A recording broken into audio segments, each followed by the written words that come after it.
Hi ವೀಕ್ಷಕರೇ, ಇವತ್ತು ನನ್ನ ಸೂಪರ್ ಡೂಪರ್ ಆದ ರೆಸಿಪಿ ಸೋಯಾಬೀನ್ ಕರಿ ಅಥವಾ soybean gravy. It's very nice. ತುಂಬಾ ಒಳ್ಳೆ ಟೇಸ್ಟ್ ಕೊಡುತ್ತೆ ನಿಮಗೆ. ಸೋಯಾಬೀನ್ ಆ್ಯಕ್ಚುಲಿ ಯಾರು ಹೆಚ್ಚಾಗಿ ಇಷ್ಟ ಮಾಡೋದಿಲ್ಲ, ಬಟ್ ಈ ಥರ ಮಾಡಿ ನೋಡಿ. ಚಪಾತಿಗೆ, ಪರೋಟಾಗೆ, ಈವನ್ ರೈಸಲ್ಲಿ ಕೂಡ ನಂಚ್ಕೊಂಡು ತಿನ್ಬೋದು. ಅಷ್ಟು ಚೆನ್ನಾಗಿ ಬರುತ್ತೆ, ಒಳ್ಳೆ ಟೇಸ್ಟ್ ಇರುತ್ತೆ ನೋಡಿ. ಸೊ ವಿಡಿಯೋ ಎಲ್ಲ ಸ್ಕಿಪ್ ಮಾಡಿದೆ ನೋಡಿ, ಹೇಗೆ ಮಾಡೋದಂತ ನೋಡುವ. ಮೊದಲಿಗೆ ಒಂದು ಬೌಲ್ಗೆ ಸ್ವಲ್ಪ ಹಾಟ್ ವಾಟರ್ ತಗೊಳ್ಳಿ. ಹಾಟ್ ವಾಟ್ರನ್ನೇ ಸ್ವಲ್ಪ ಬಿಸಿನೇ ಇರಲಿ, ಉಗುರು ಬೆಚ್ಚಲ್ಲ, ಅದಕ್ಕಿಂತ ಸ್ವಲ್ಪ ಜಾಸ್ತಿ. ಅದಕ್ಕೆ ಸ್ವಲ್ಪ ಉಪ್ಪು ಹಾಕಿಬಿಟ್ಟು ನಾವೇನು ಸೋಯಾಬೀನ್ ತಗೊಂಡಿದ್ದೇವೆ ಅದನ್ನು ಅದಕ್ಕೆ ಹಾಕ್ಬಿಟ್ಟು ಸೋಕ್ ಮಾಡಲಿಕ್ಕೆ ಇಡಿ ಒಂದು 10-15 ನಿಮಿಷ. ಒಂದು ಪಾನ್ಗೆ ಒಂದು 2-3 ಟೇಬಲ್ ಸ್ಪೂನಷ್ಟು ಆಯಿಲ್ ಹಾಕ್ಕೊಂಡ್ಬಿಟ್ಟು ಅದಕ್ಕೆ ಒಂದು ಮೀಡಿಯಮ್ ಸೈಜ್ ಅಥವಾ ಸ್ವಲ್ಪ ಜಾಸ್ತಿ ಹಾಕಿದರೂ ಪರವಾಗಿಲ್ಲ, ಈರುಳ್ಳಿ ಹಾಕಿದಷ್ಟು ಚೆನ್ನಾಗಿ ಟೇಸ್ಟ್ ಬರುತ್ತೆ. ಅದನ್ನು ಫ್ರೈ ಮಾಡ್ಕೊಳ್ಳಿ ಚೆನ್ನಾಗಿ, ಬ್ರೌನ್ ಕಲರ್ ಬರುವ ಹಾಗೆ ನೋಡಿ. ಇಷ್ಟು ಫ್ರೈ ಆದರೆ ಸಾಕಾಗತ್ತೆ. ಅದಕ್ಕೆ ಸ್ವಲ್ಪ ಕ್ಯಾಶ್ಯೂ ನಟ್ಸ್ ಹಾಕಿ ಮತ್ತು ಸ್ವಲ್ಪ ಒಂದು 1 ಟೇಬಲ್ ಸ್ಪೂನಷ್ಟು ಸೋಂಪುಗಳನ್ನ ಹಾಕಿಬಿಟ್ಟು ಗ್ರೈಂಡ್ ಮಾಡಿ ಇಟ್ಕೊಳ್ಳಿ. ಈಗ ನಾವು ನೆನೆಯಕ್ಕೆ ಹಾಕಿಟ್ಟಿರ್ತೇವಲ್ಲ, ಆ ಸೋಯಾಬೀನ್ನೆಲ್ಲ ನಮ್ಮ ಕೈಯಿಂದ ಎಷ್ಟಾಗುತ್ತೆ ಅಷ್ಟು ಬಿಟ್ಟು ಅದರ ನೀರೆಲ್ಲ ತೆಕ್ಕೊಂಡು ಬೇರೆ ಒಂದು ಪಾತ್ರೆಗೆ ಸಪ್ರೇಟ್ ಮಾಡಿ ಇಟ್ಕೊಳ್ಳಿ. ತುಂಬಾ ಸಾಫ್ಟಾಗಿರುತ್ತೆ ನೋಡಿ. ಎಷ್ಟು ಸಾಫ್ಟಾಗಿದೆ ಅಂದರೆ ತುಂಬಾ ಸಾಫ್ಟಾಗಿರುತ್ತೆ.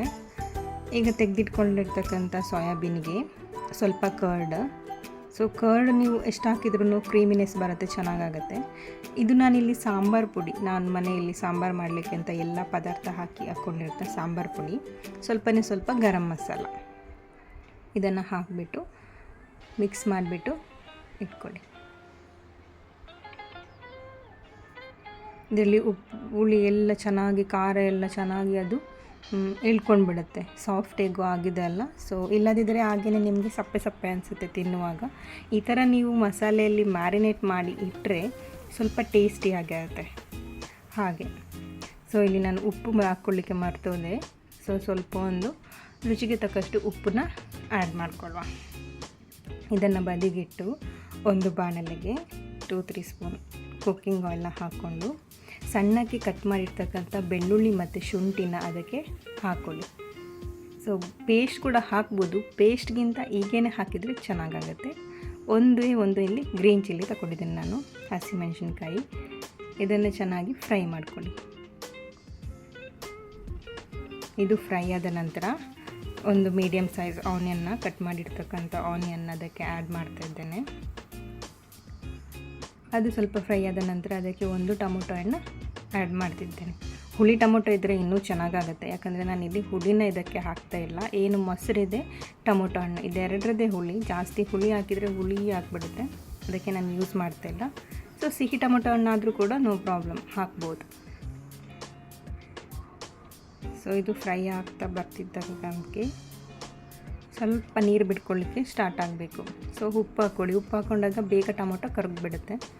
ಸೊ ಕರಗಿದ ನಂತರ ನಾವೇನು ಕ್ಯಾಶ್ಯೂ ಮತ್ತು ಆನಿಯನ್ ಸೋಂಪು ಹಾಕ್ಬಿಟ್ಟು ಪೇಸ್ಟ್ ಮಾಡಿಟ್ಕೊಂಡಿದ್ವಲ್ಲ, ಆ ಪೇಸ್ಟ್ನ ಇಲ್ಲಿ ಆ್ಯಡ್ ಮಾಡ್ಕೊಳ್ಳಿ.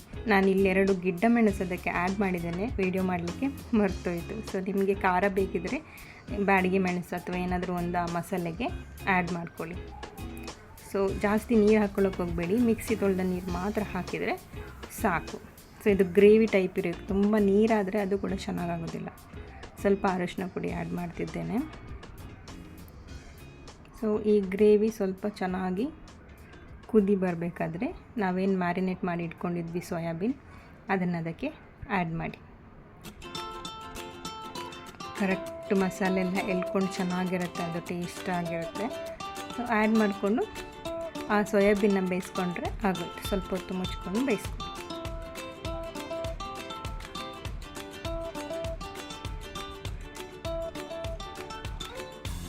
ಸ್ವಲ್ಪ ಕಸ್ತೂರಿ ಮೆಥಿನ ಅದರ ಮೇಲೆ ಹಾಕ್ತಿದ್ದೀನಿ ಫ್ಲೇವರ್ಗೋಸ್ಕರ.